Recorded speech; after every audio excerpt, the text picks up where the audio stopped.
नमस्कार मैत्रिणींनो, शुभ सकाळ. तर आज आहे संकष्टी चतुर्थी. तर संकष्टी चतुर्थीच्या सगळ्यांना खूप खूप शुभेच्छा. तर आज उपवास आहे, त्याच्यामुळे म्हटलं चला खिचडी बनवत आहे, तर म्हटलं तुमच्यासोबतसुद्धा थोडीशी रेसिपी शेअर करते. तर पहिले आता इकडं मी साबुदाणा पण भिजत ठेवला होता, शेंगदाण्याचा कूट पण करून घेतलेला आहे आणि मिरची थोडीशी जाडसर कुटायची. तर हा दगडाचा खलबत्ता आहे, त्याच्यात मी कुटून घेते म्हणजे चांगली लागते. मिक्सरमध्ये पण बारीक होती, पण म्हणलं चला आज खलबत्त्यामध्येच कुटून घेऊया.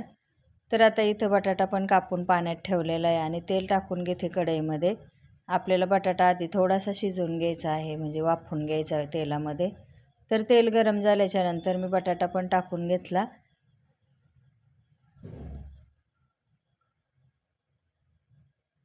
बटाटा खालीवर करून घ्यायचा आणि थोडंसं मीठ टाकायचं, म्हणजे पटकन शिजतो तो, पाणी टाकायची गरज लागत नाही.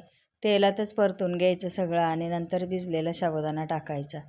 तर शेंगदाण्याचा कूट साईडला ठेवलेला करून आणि नंतर लगेचच हा साबुदाणा मी रात्रीच भिजत ठेवला होता, कारण हे सकाळी डब्यासाठी लागतं, त्याच्यामुळं हे सगळी संध्याकाळीच तयारी असते.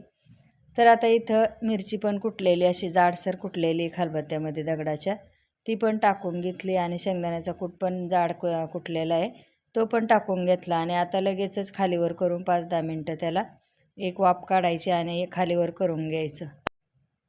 तर आता अशी आहे उपवासाची खिचडी. तर अजून व्हायला वेळ आहे, तर पहा आता कशी बनली. तर नक्कीच सांगा कमेंटमध्ये. नवीन असेल तर चॅनलला सबस्क्राईब करून घ्या. चला बाय सगळ्यांना.